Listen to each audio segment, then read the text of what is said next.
Vamos a seguir con la predicación expositiva, si nos pone... muy bien, Alan. Ahí está.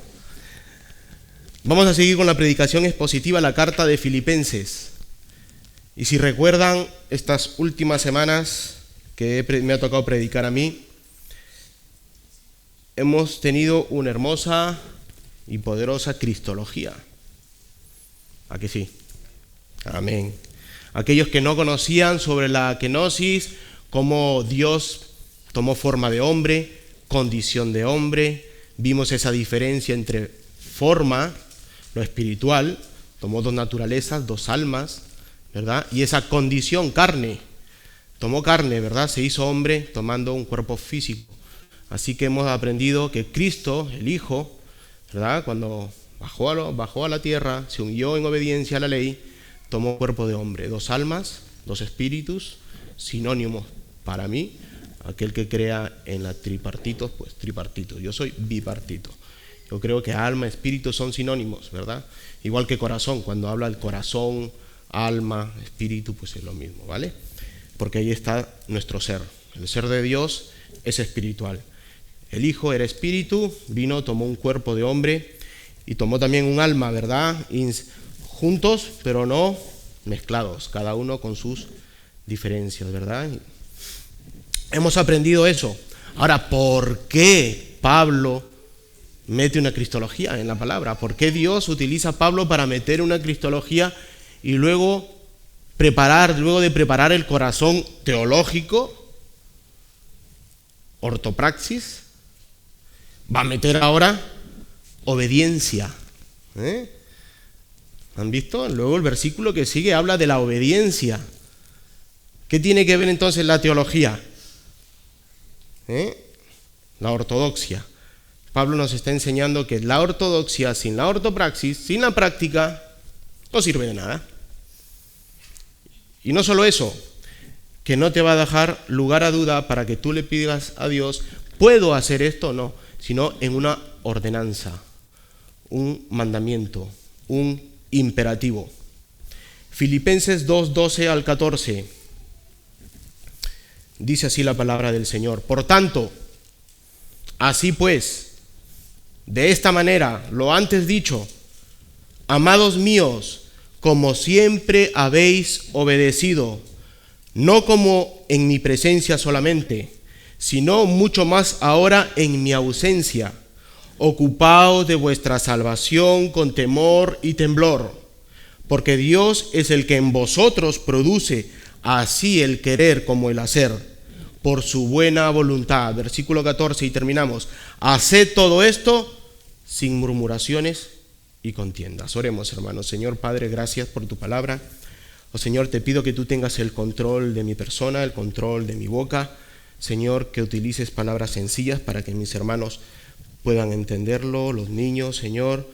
Oh Padre, que yo mengüe, Señor, que yo disminuya, Señor, y tú seas exaltado, que seas tú, Señor, en la palabra presentado, Padre mío. Utiliza este sermón, Señor, para edificación de mis hermanos y para la salvación de aquel que aún no ha venido a tus pies, Señor, y que sobre todo que sea para tu gloria. Te lo pido en el nombre de Cristo Jesús. Amén.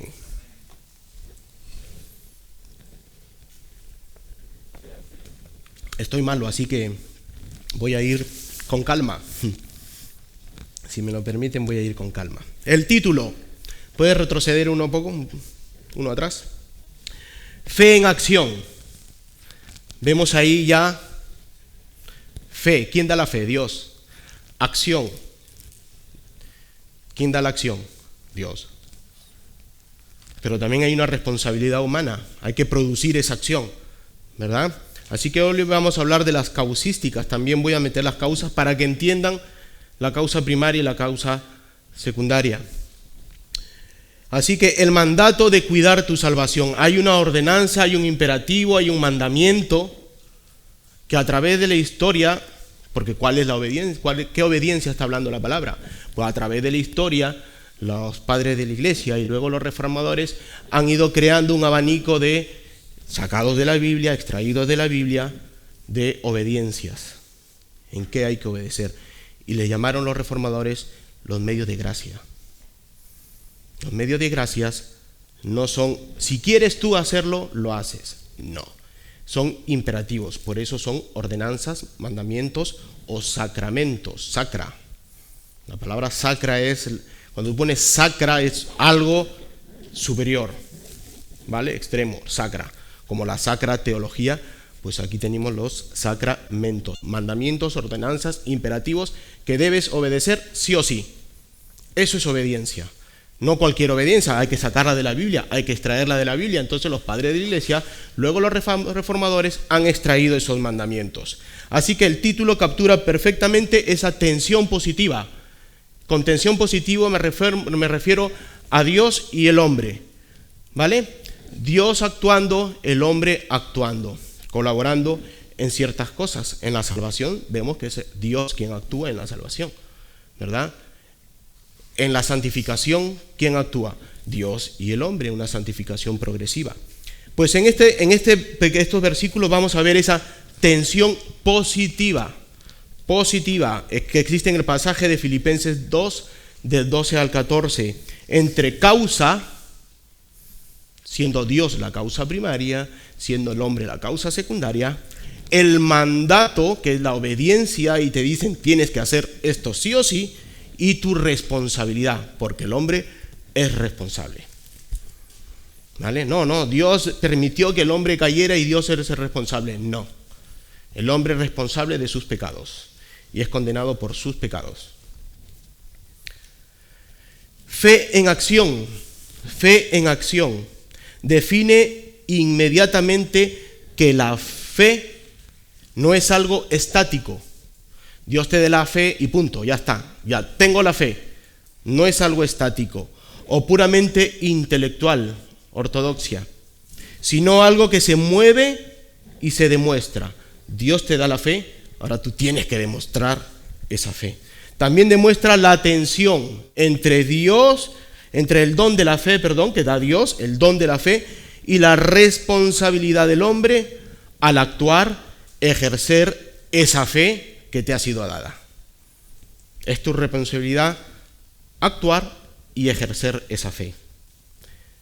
Luego vemos el concepto del mandato. Estamos viendo el título, que engloba el título lo que es Filipenses. El concepto de mandato refleja la autoridad con la que Pablo escribe.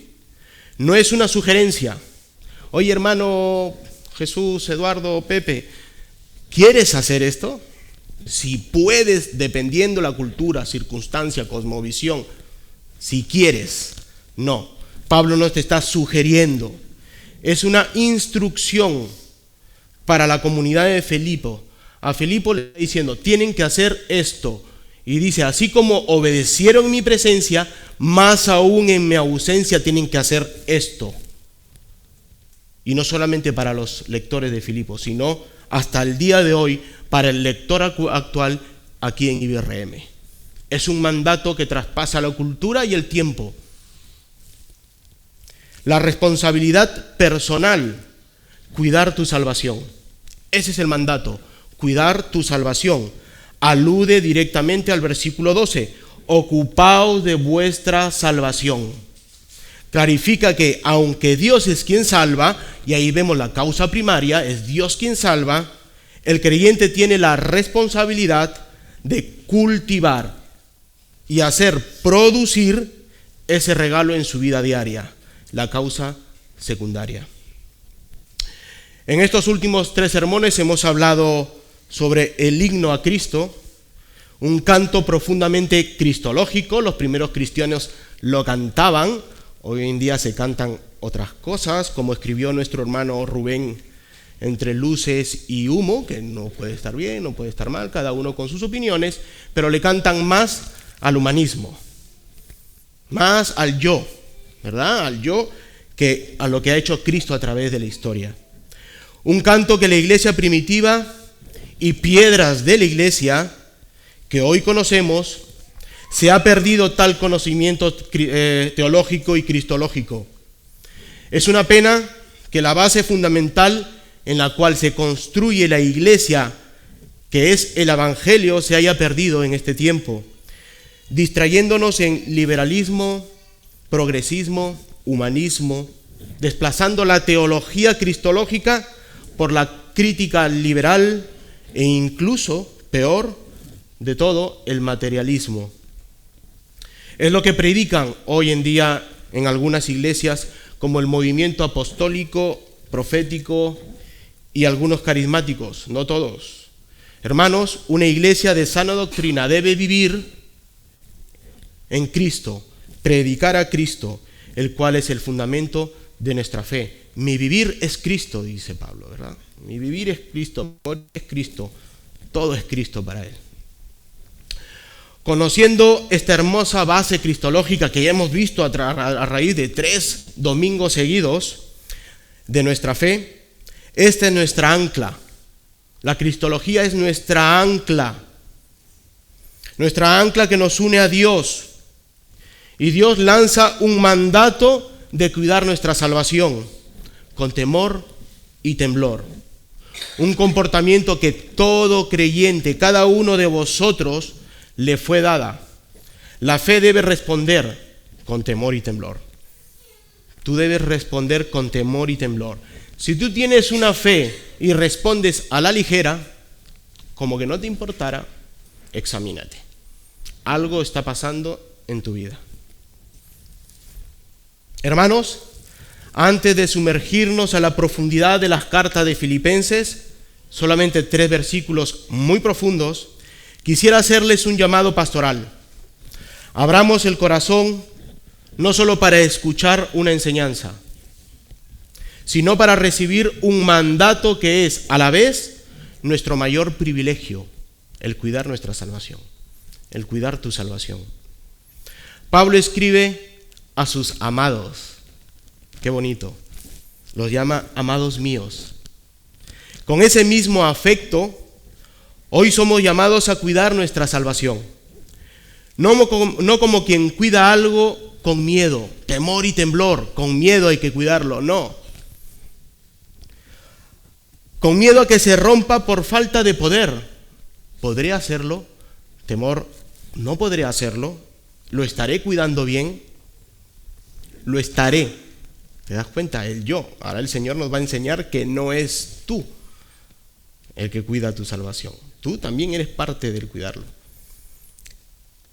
Sino como quien custodia el tesoro más grande que le ha sido confiado.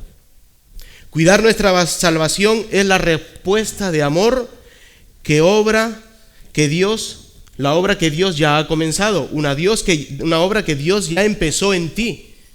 Dios ya te ha salvado y tú tienes que estar seguro de tu salvación. Dios ya te ha dado esa salvación. Les invito a que con temor y temblor, es decir, con una profunda reverencia, eso es temor y temblor, una profunda reverencia, miremos hoy cómo Dios es el motor de tu vida, y cómo nosotros estamos llamados a caminar en esa gracia, porque la salvación es por gracia y debemos caminar en gracia durante este tiempo que vivamos en este mundo. Y eso me lleva a mi primer punto, el vínculo de amor. Porque si te has dado cuenta, hay un vínculo de amor con la que empieza Pablo, las palabras de Pablo. Por lo tanto, así pues, empieza Pablo. Mejor dicho, que después de haberos mostrado la base y el fundamento, la cristología que nos ha enseñado Pablo, después de haberos mostrado la base, el fundamento de nuestra fe, la cristología, lo que tú y yo creemos, la cual es nuestra ancla y en las cuales nos mantenemos sujetos, firmes, inconmovibles. Y como dije, es nuestra base y fundamento de lo que creemos. Esa cristología que nos ha dado Pablo es lo que creemos y cada uno debe creer. Es el Evangelio en su máxima expresión, Jesucristo hecho hombre. Ahora Pablo se dirige a sus hermanos con una exhortación desde el amor, por eso empieza, amados míos, no con exigencias, no siendo déspota, sino empieza con palabras de amor. amados míos. O sea, desde lo más profundo de su corazón. Ese sentimiento que tiene a sus hermanos, que van más allá y lo demuestran. Pablo no es una persona fría, sino que demuestra su amor a los de Filipo y a vosotros. Amados míos, les está hablando a ustedes, amados míos. Pablo ama a la Grey, Pablo ama a la iglesia, ama a la esposa, ama a cada uno de sus hermanos, aún sin conocerlos personalmente, ya que es una carta circular y que a través de la historia ha llegado a vosotros. Pablo les está diciendo a vosotros, amados míos. Pablo te está diciendo, amado mío, amada mía. Una palabra que se usa mucho en el libro de Cantar de los Cantares. Amada mía. Que se usa entre esa alegoría, esa analogía de amor de Jesucristo para con su amada esposa, para con su iglesia. Esa iglesia invisible por la cual es parte todo aquel que cree y confiesa que Jesucristo es su Señor. Eso es lo único que el Señor quiere, que confieses con tu boca que Jesucristo es tu Señor. Pablo está usando las mismas palabras de Cantar de los Cantares. Amada mía, se está refiriendo a la iglesia, a vosotros, con esas mismas palabras de amor. Pablo usa ese mismo lenguaje contigo, porque el amor de Pablo es puro, ya que es un amor transformado al corazón de Dios. Con ese mismo amor que amó Dios a Pablo, Pablo ama a sus hermanos. Y con ese mismo amor os amo yo como pastores. Pedro los ama a vosotros con ese mismo amor. Un amor que no nace en nosotros, sino que nace de lo alto, transformando nuestro corazón de piedra en un amor hacia vosotros. Es lo mismo, ese amor que tiene y que debe tener todo pastor para con la Grey. Si te das cuenta, hay un vínculo de amor entre Dios, Pablo y la iglesia. Y Pablo es parte de la iglesia, es un círculo. Los creyentes no somos meras cosas inertes. No somos marionetas. Respondemos en amor a Pablo, así como respondemos en amor a Dios. Debería ser así. Y ambas en obediencia. Pablo está vinculando amor y obediencia. Por ello Pablo puede decir, amados míos, como siempre habéis obedecido, amor y obediencia. No como en mi presencia, porque eso sería pues hipocresía. Solamente, sino mucho más ahora en mi ausencia. Pablo no sabe si va a regresar. Él quiere regresar, pero no sabe si regresará. Es más, pide que oren por su libertad. Una obediencia que muestra su amor y compromiso para con el apóstol Pablo. Recordemos que él está preso en Roma, encadenado, ahí junto a militares, ahí a su lado, mañana, tarde y noche. No sabe si volverá a verlos o se va a reunir con su Señor. Y aún en la lejanía de la presencia de Pablo, los amados hermanos de Filipos responden en obediencia y les llama a hacerlo en su ausencia, con mucha más responsabilidad e ímpetu. Sino mucho más ahora en mi ausencia, les dice. Sí, vosotros obedecéis, ahora hacerlo mucho más en mi ausencia. Y eso no es invisible.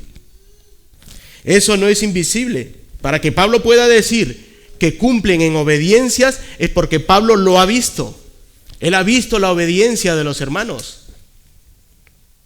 Se hace notar la obediencia de los hermanos. Puede ser a través del fruto del Espíritu. Pablo vio el fruto del Espíritu en cada hermano. Puede que lo haya visto cuando ejercían sus dones y talentos, obedeciendo, como veremos, los medios de gracia. Todo el cuerpo de Cristo, su única esposa, en obediencia. Como la obediencia se demuestra con pasos, con actitudes, con comportamientos, Pablo lanza en amor un imperativo, un mandato. Juan Crisóstomo, un padre de la iglesia, de la patrística, dice: no dice esto para lisonjearlos, sino para ablandar su corazón y disponerlos a la docilidad.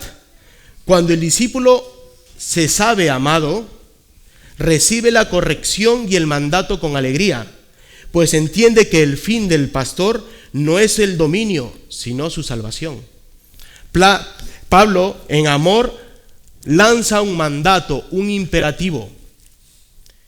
Y no es Pablo, porque la palabra es inspirada por Dios. Así que es Dios utilizando a Pablo para lanzar un mandato revelado en su palabra. Y esto va mucho más allá, porque obedecer la palabra está en los medios de gracia, como vamos a ver. ¿Y cuál es el mandato? Mi punto 2. El imperativo de ocuparse, cuidar tu salvación.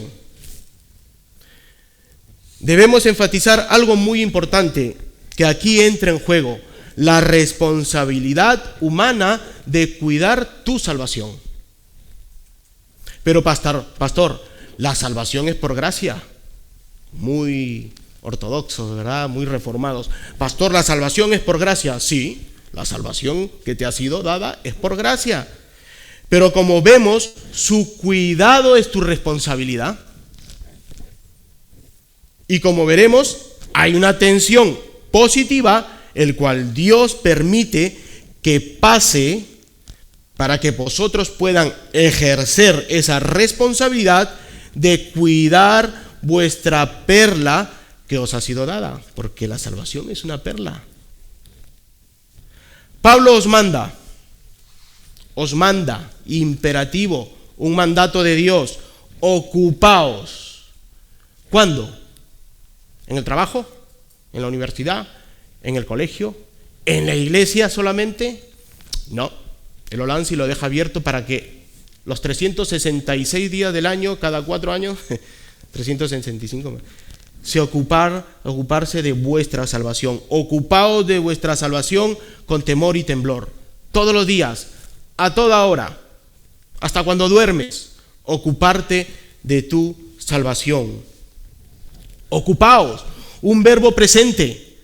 Pablo lo escribió hace ya 2000 años, pero es un verbo presente para ti. Ocupaos de vuestra salvación.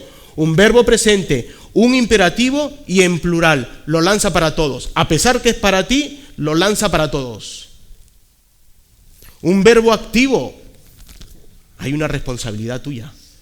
Es un verbo activo que os llama a la acción, pero a la vez es un mandato, el cual el oyente, en este caso, los amados hermanos que han recibido esa hermosa cristología, y vosotros lo habéis recibido, igual que lo de Filipo, ya lo hemos visto, vosotros que habéis recibido esa hermosa cristología y que ha transformado tu vida de un espíritu de muerte a un espíritu de vida, de esclavos a libres, de pecadores a sin mancha al ser perdonados, y donde Dios cogió el acta que te condenaba, ese decreto que te acusaba, lo canceló.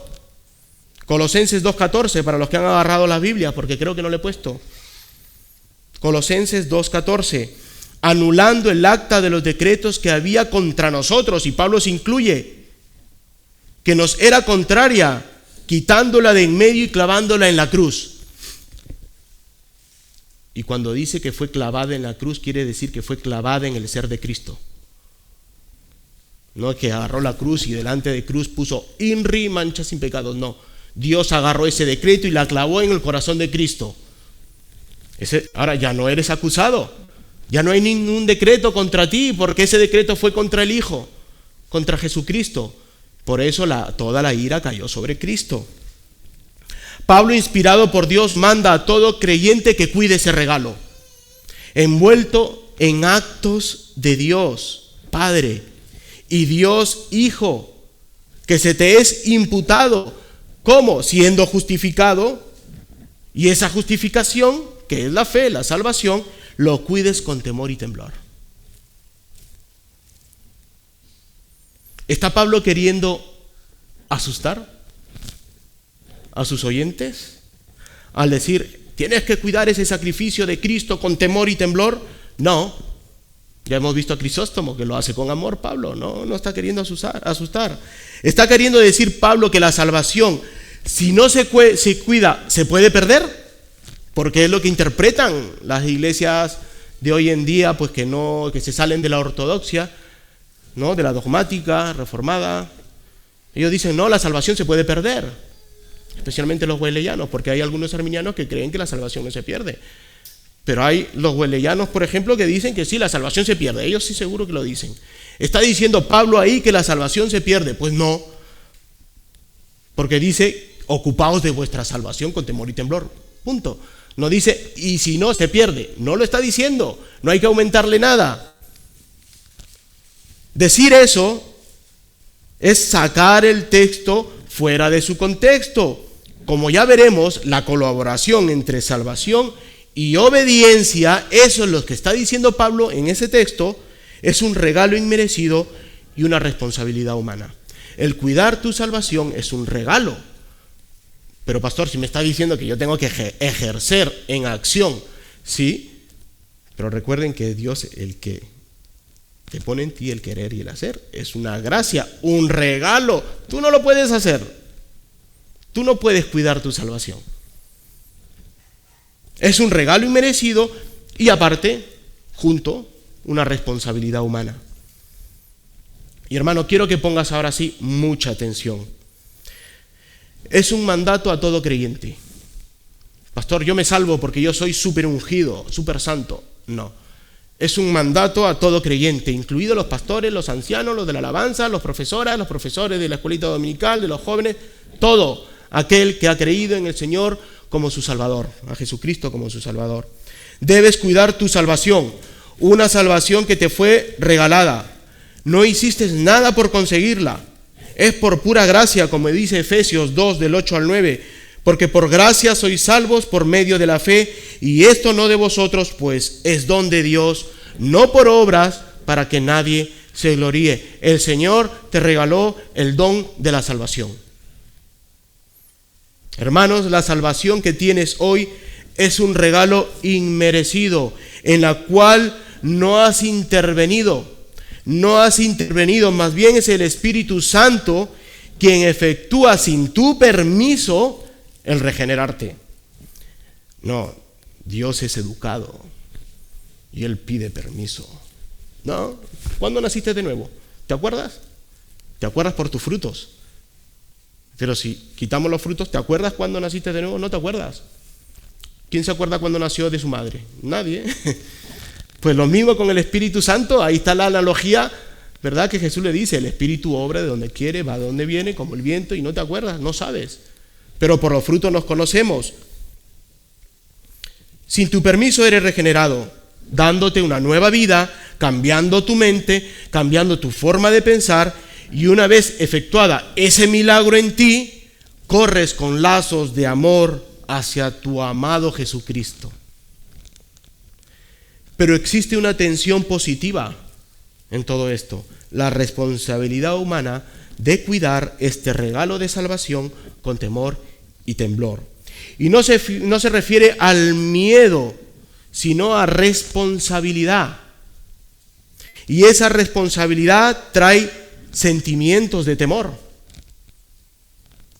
Debes tener temor. Cuando pecas, ¿qué sientes? Deberías sentir, ¿verdad? He hecho mal. El Espíritu Santo le dice a tu espíritu que has hecho algo malo y que debes pedir perdón, confesar tu pecado a Dios y pedir perdón. Debe traer sentimientos de temor y de temblor, y de no hacerlo bien no significa perder la salvación. El hecho de que no cuides bien tu salvación, porque somos humanos y pecamos, no quiere decir que lo estás haciendo mal. ¿Vale? No debes tener temor de perder tu salvación, no. Cuidarlo, la mejor forma de entender de cuidar nuestra salvación es Filipenses 1:27, ¿se acuerdan? Solamente que os comportéis, acción, como es digno del Evangelio de Cristo. ¿Cómo se comportó Cristo? Así deben comportarse, para que os sea que vaya a veros o que esté ausente, oiga de vosotros que estáis firmes en un mismo espíritu, anclados. ¿Usted la palabra anclado? Pues firmes en un mismo espíritu, combatiendo unánimes por la fe del Evangelio. Eso es temor y temblor, el Evangelio. Cuidar el Evangelio en tu vida, predicar el Evangelio, evangelizar.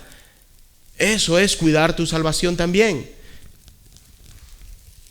Ahora bien, como dije, hay una tensión positiva, como un equilibrio entre causas de este fundamento teológico. Juan Calvino dice, al decir con temor y temblor, Pablo abate nuestra soberbia y nos despierta de la pereza espiritual.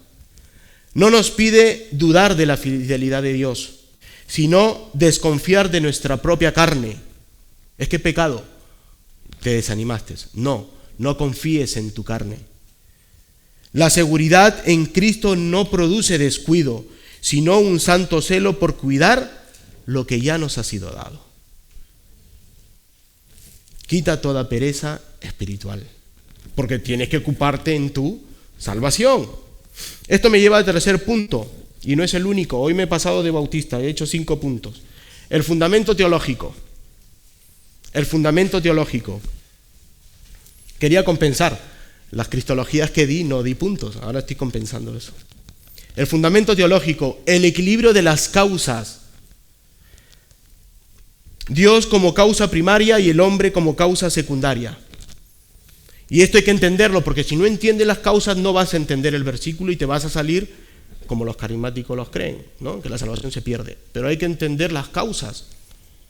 Esto es el núcleo del fundamento para poder entender la salvación monergista, que solamente actúa Dios, donde solo actúa Dios como causa primaria. Y el cuidar la salvación con temor y temblor, siendo la responsabilidad humana la causa secundaria. En otras palabras, Dios te regala la salvación y tú debes cuidarla, no pisotearla. Si tú pisoteas la salvación, una salvación que te ha sido regalada, tú pisoteas la salvación, amado hermano, estás pisoteando la sangre de Cristo que fue vertida, la cual recuerdas cada domingo que te acercas a la Santa Cena.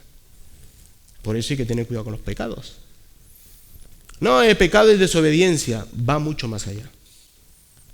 El pecado no solamente es desobediencia o transgresión, es pisotear la sangre de Cristo, la cual lavó tus pecados.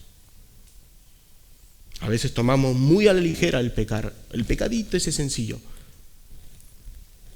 Tenemos una tensión positiva y un equilibrio. Dios es la causa primaria de todo en la teología. Dios como el origen supremo, incausado y necesario de todo cuanto existe. Actúa como el primer eslabón en la cadena de causa y efecto, siendo el fundamento de la existencia del universo. Dios creó el universo, causa primaria. Dios es la causa principal y eficiente de la salvación. Se considera que el ser humano, por sus propias fuerzas, no puede alcanzar ni ganarla como si fuera un sueldo debido a la naturaleza de pecado. Al ser Dios la causa principal, primaria, eficiente, el hombre es la causa secundaria en la teología, como instrumento. El hombre es un instrumento, un canal de la providencia de Dios, en su providencia. Esta noción parte de la premisa de que los seres humanos actúan como agentes ejecutores, acción, que dependen de un principio o un origen primario. Las lecciones humanas, el trabajo, las decisiones que tomas y las obras son vistas como herramientas físicas y terrenales a través de las cuales se ejecuta una orden providencial. Dios decreta, el hombre ejecuta en todo. El imperativo es obedecer y cuidar de nuestra salvación. Ese ha sido el imperativo, el mandato. Pablo nos dice que sigamos en obediencia mucho más en su ausencia. Y Pablo no está presente. Así que tú debes cuidar tu salvación mucho más de lo que cuidaron Filipos. Y esto es una acción que el hombre, como hemos dicho, debe ejercer en obediencia como causa secundaria. Pero hay una causa primaria, que Dios exige obediencia por medio de su revelación, su palabra. ¿Y cuál es el punto 4? El método. ¿Cómo evidenciamos la obediencia? ¿Cómo pudo Pablo ver obediencia en los Filipos? ¿Cómo puede ver Dios tu obediencia? ¿Cómo evidenciamos la obediencia? Por medio de los medios de gracia. ¿Qué son los medios de gracia? En la teología cristiana, los medios de gracia son las prácticas, canales o instrumentos instruidos por Dios, están en su palabra, a través de las cuales el Espíritu Santo obra de forma invisible en los creyentes para alimentar su fe, impartir su amor y transformar sus vidas. Esa es la causa primaria. Ahora, todo esto tiene que verse, que es la causa secundaria. Tienes que la responsabilidad de ejecutar esos medios de gracia. La tradición reformada pone el énfasis principal en la palabra, los sacramentos o mandamientos y la oración, considerándolo los medios instituidos por excelencia para la salvación y el crecimiento espiritual. La palabra de Dios, su lectura. ¿Estás leyendo la palabra de Dios como devocionales? ¿Estás meditando en la palabra de Dios, la meditación? ¿En casa, con tus hijos? Mi hija ahora mismo está con Proverbios, leyendo Proverbios. Y mira que los que conocen a mi hija le cuesta leer, por lo que tiene, el autismo que tiene, le cuesta leer, pero ahí está. Porque tengo que darle las herramientas que Dios me ha dicho que le dé para que luego en un futuro lo haga cuando yo no esté, en mi ausencia, como dice Pablo. Leer la palabra, la lectura, la meditación, la predicación. No, es que ese es deber del pastor. No, el evangelizar es predicar. En la escuela, en el colegio, en el trabajo. En el trabajo me llaman pastor. Pastor, pastor. A veces me enfado de tanto pastor que me llaman. Pero me conocen como pastor, no lo escondí. Es que hay musulmanes también, entonces me da cosilla ahí, ¿no? Oye, pastor. Pero bueno, se portan bien conmigo. Hay unidad ahí. Pero me conocen como pastor. Me ve alguien por ahí y me hacen así. No lo escondo. Lectura, meditación, predicación de las Escrituras son consideradas como el medio fundamental para conocer a Dios y su voluntad. Es un medio de gracia. Dios te ha revelado su palabra y tú debes obedecer en lectura, meditación y predicación. Los sacramentos o mandamientos, ritos instituidos externamente que representan una gracia interna, el bautismo, la Santa Cena o Eucaristía, como las conocen en otras. Obediencia. Tú obedeces su palabra y dentro de su palabra hay ordenamientos, sacramentos, bautismo y Santa Cena. Todo aquel que ha creído en el Señor tiene que bautizarse. La próxima semana vamos a bautizar en obediencia a hermanos, hermanas. Están invitados. Pero, ¿y la Santa Cena? Es una ordenanza, un mandamiento, un sacramento, sacra. Y si no lo estás haciendo, estás pecando. Estás pecando. Es un medio de gracia el cual Dios te ha dado para que tú ejecutes con tu responsabilidad humana. Debes hacerlo si has nacido de nuevo. La oración, ¿estás orando? El diálogo íntimo y comunitario con Dios que permite recibir fortaleza espiritual es un medio de gracia y es un mandamiento. Orad por vosotros. Donde están 2 o 3 está Dios, están orando. No solamente hicieron disciplina, sino oraron para poder disciplinar. Es un mandamiento. Esto creían los reformadores. Pero hoy en día se le ha aumentado un cuarto punto. Hoy en día ahora es la koinonía, lo que está haciendo falta desde el COVID. Ahora son hermanos youtubers. La koinonía es otro medio de gracia, comunión, compañerismo, participación, de compartir algo en común. Es un concepto clave en el Nuevo Testamento que describe el vínculo espiritual, la unidad profunda, el apoyo mutuo entre los creyentes, así como su relación con Dios.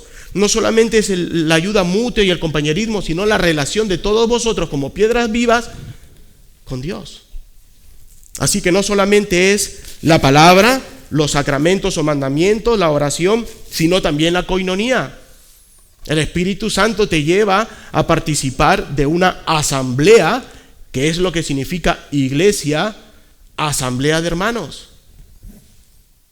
Y no hablo de la denominación de asamblea de hermanos, que está bien, sino de una reunión de hermanos. ¿Cómo cuidamos entonces nuestra salvación? Por medio de nuestros actos u obediencia a los medios de gracias establecidas por Dios y la demostración visible de los frutos del Espíritu. Mas el fruto del Espíritu es amor, gozo, paz, paciencia, benignidad, bondad, fe, mansedumbre, templanza. Contra tales cosas no hay ley. ¿De qué sirve tú que vengas a la Santa Cena si no tienes el fruto del Espíritu? ¿De qué sirve que prediques el Evangelio, que medites, si no tienes frutos del Evangelio? Entonces, ¿cómo obedezco? Obedeciendo los medios de gracias y los frutos del Espíritu. Ahora sí, como Dios es la causa primaria de nuestra salvación y nosotros la causa secundaria que debemos demostrar una transformación en nuestras vidas regeneradas por medio de las buenas obras preparadas en Cristo, de igual forma, en la obediencia activa, así como Dios tuvo una obediencia activa en su vida, nosotros activa para cuidar nuestra salvación con temor y temblor, responsabilidad. Para que podamos cuidar nuestra salvación, el texto nos muestra que hay una causa primaria. Filipenses 2:13, porque Dios es el que en vosotros produce así el querer como el hacer por su buena voluntad. ¿Qué nos está diciendo Pablo? Nos da una cristología, nos habla con amor, nos dice, ocupaos de vuestra salvación, pero luego nos dice que es Dios quien ejerce, quien te da el don de hacer y querer. Eso quiere decir que tú por tus propias fuerzas no puedes cuidar tu salvación. Porque es Dios el que te da, dice, porque produce, no solamente da, sino que hace que tú ejerzas, produzcas ese querer y hacer que Dios te está dando. Por eso Calvino dice, no es por sus propias fuerzas. Si fuera por sus propias fuerzas, pues seríamos egocéntricos, humanistas, yo cuido mi salvación. No, es Dios quien produce el querer como el hacer por su voluntad. Y todavía dice buena voluntad. Yo dije providencia hace un momento, por lo mismo. La voluntad de Dios es su providencia. ¿Se dan cuenta? La palabra que produce en vosotros. La palabra de Dios que produce en vosotros. No solo Dios es el que da el paso para revelarse, tener comunión, salvarnos, es quien también produce en ti el querer como el hacer por su buena voluntad o providencia o llámale gobierno. Si Dios siendo la causa primaria que produce, tú eres la causa secundaria que ejerce, producir, ejercer el cuidar tu salvación por medio de la obediencia como lo hacían los de Filipos, y para ello Dios preparó esos medios de gracia. Si te das cuenta, nadie puede cuidar su salvación de otro. Pepe no puede cuidar la salvación de Ana. Ana no puede cuidar la salvación de sus hijos. No.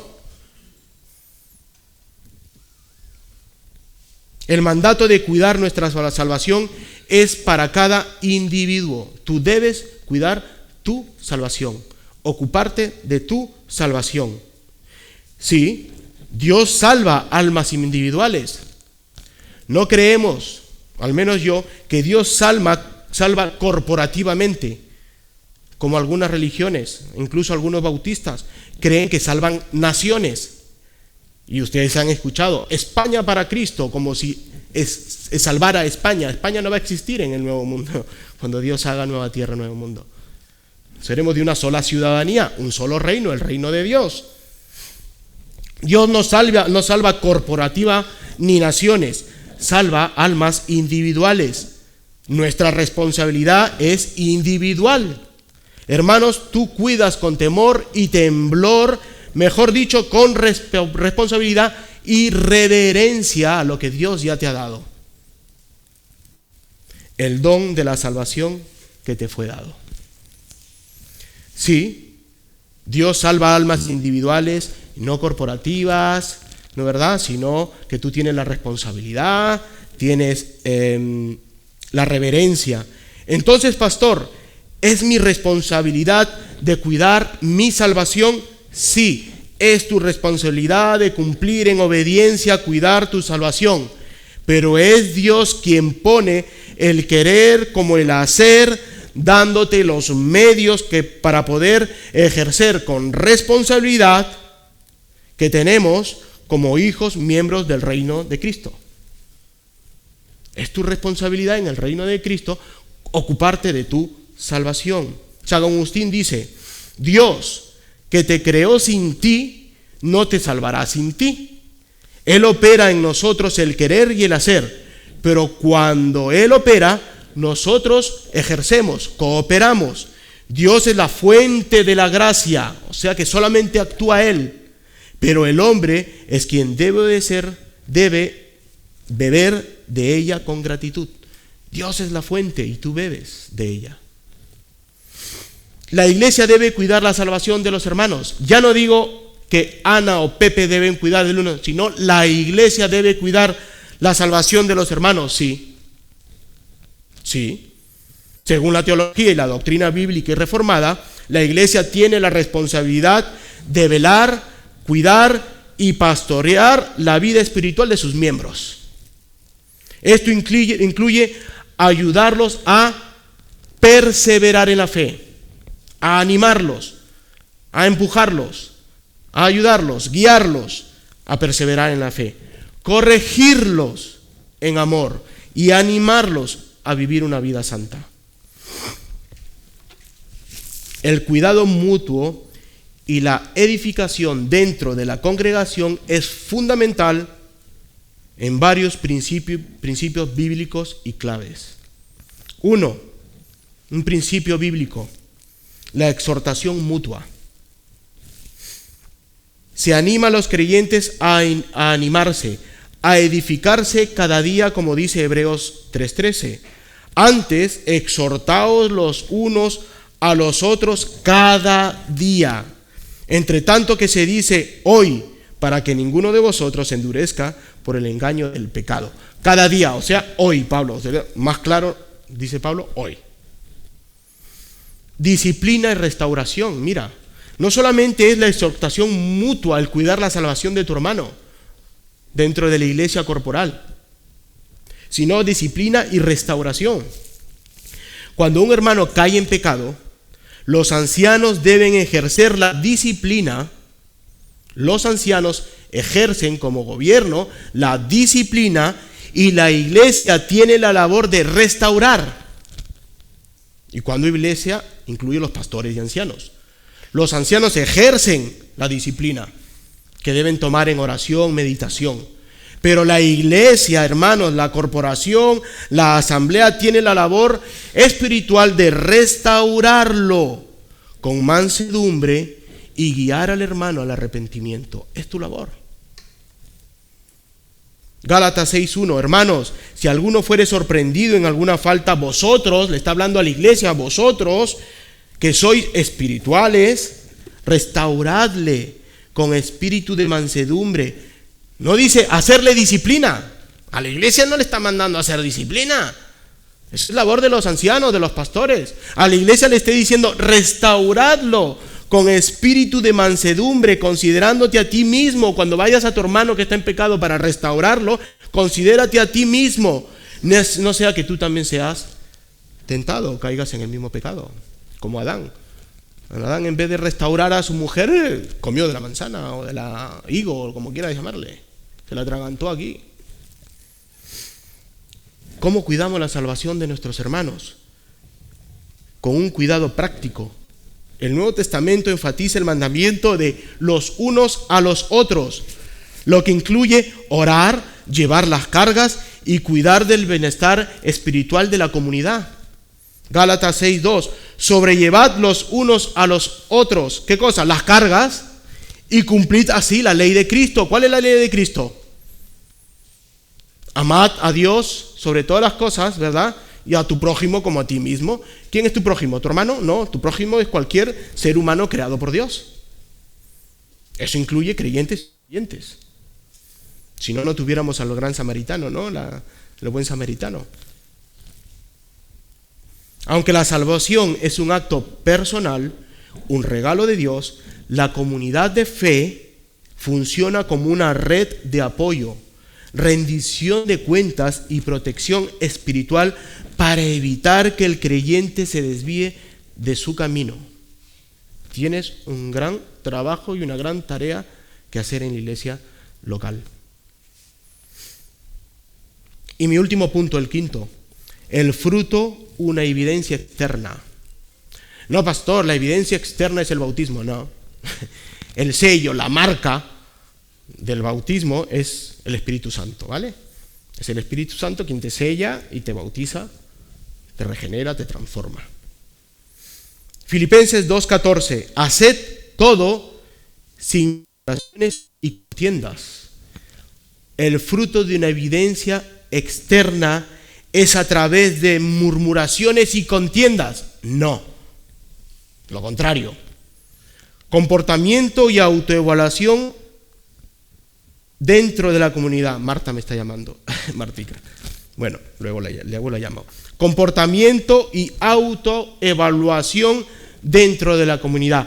Pablo te está exhortando que te autoevalúes, autoexamines y escudriñes. La fe en acción se nota en detalles prácticos. Una vida sin quejas, murmuraciones, ni peleas, contiendas. Oye, Pablo da una cristología. Pablo te habla con amor, te da un mandato. Te dice que es Dios quien ejerce en ti el querer y el hacer, y luego te dice, todo esto no lo hagas con murmuraciones, ni contiendas. ¿Y por qué lo dice Pablo? Porque lo había. Lo había, en Filipo había hermanos en Cristo que deberían estar ocupándose en la salvación de sus hermanos. Esto es pecado, que no caigan en pecado, porque cuidar tu salvación es individual, pero si tú ves que tu hermano está pecando, ve y restáurale. Estaban preocupados más en las peleas internas, así como Juan y su hermano. Yo a tu derecha, Señor, y yo a tu izquierda, ¿verdad? Antes de que llegara el reino ya estaban peleando ellos quién iba a estar al lado del otro, como si fuera un gobierno humano. De un imperativo positivo. ¿Cuál era el imperativo positivo? Un mandamiento. Ocupados de vuestra salvación, a un imperativo negativo. Haced esto, un imperativo, cuidar vuestra salvación, pero a veces hacerlo sin murmuraciones, negativo. ¿Verdad? No hacer esto. Te está mandando a no hacerlo. Si tú tienes peleas y murmuraciones, estás desobedeciendo la palabra de Dios. Estás pecando si estás en murmuraciones y en peleas. Sin murmuraciones y contiendas dentro del cuerpo de Cristo.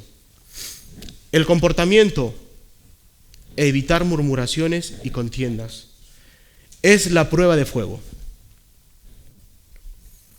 De nada sirve hablar de causas primarias si hay peleas en la congregación. La autoevaluación es el termómetro de tu vida y salud espiritual. La obediencia puede ser de dos clases.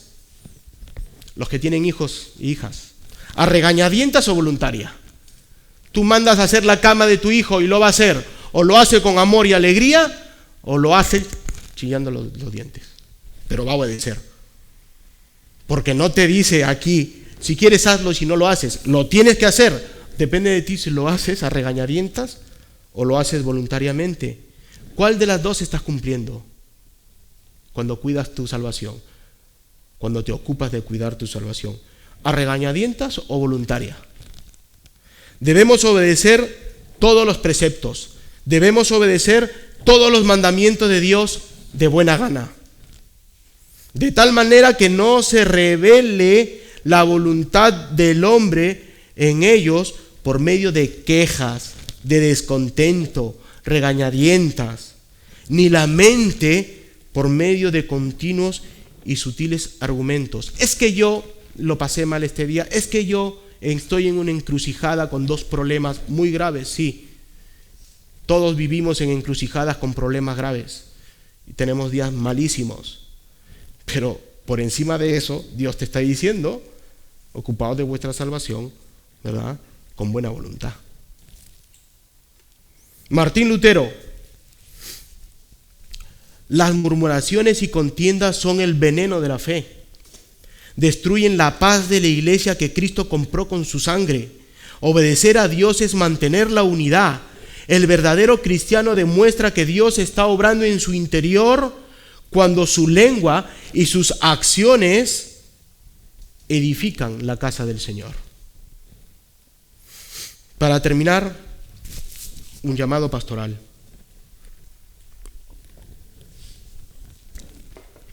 Hermanos, la palabra de Dios, como cada domingo, en cada sermón expositivo que predicamos Pedro y yo, la palabra ha sido expuesta, ha sido dada. Hemos visto que la salvación es un don soberano de la gracia divina, donde Dios es la causa primaria, eficiente, eterna. Pero también hemos sido confrontados con nuestra responsabilidad, con causas secundarias, llamados a cuidar, velar, a hacer brillar esa salvación en medio de nuestra iglesia local y la universal. Les ruego en el amor de Cristo que examines tu corazón, que examines tu comportamiento, que abandonemos toda queja, toda división, toda altivez, si hay alguna pelea entre hermanos, que espero no lo haya. Vayamos a los medios de gracia con reverencia. Entreguemos nuestra voluntad diariamente, lo dice la palabra, diariamente. Hoy, dice Pablo, por si no lo has entendido, hoy al Señor, sabiendo que cada deseo de santidad, cada obra de justicia es del Espíritu Santo, operando en cada uno de vosotros. Sabiendo que cada deseo de santidad y cada obra de justicia, hermanos, es del Espíritu Santo. Ocupémonos de nuestra vida espiritual no como jueces. No seas juez a ti mismo, no seas juez a tu hermano, ni con miedo a juicio. Estoy pecando a escondidas y a ver si lo descubren, el pecado. No tengas miedo, ni seas juez ni al juicio, sino que con el temor reverente de quien sabe que el Dios del universo habita y produce su gloria en vasos de barro, como nosotros, como cada uno de nosotros, vasos de barro. Del mismo vaso de pecado, Dios escogió vasos para misericordia. Tú eres ese vaso de misericordia. Para terminar, hermanos, una doxología. Y ahora, el único Dios sabio, nuestro Salvador, causa y consumador de nuestra fe, a Él sea la gloria, la majestad, el imperio, la potencia, desde antes de los siglos, ahora y por todos los siglos de los siglos, porque de Él, por Él y para Él son todas las cosas. A Él sea la gloria por siempre. Que Cristo regrese pronto. Amén. Hola, gracias por ver este sermón. Suscríbete a nuestro canal y compártelo. para que te sea de bendición y para los demás. Que Dios te bendiga.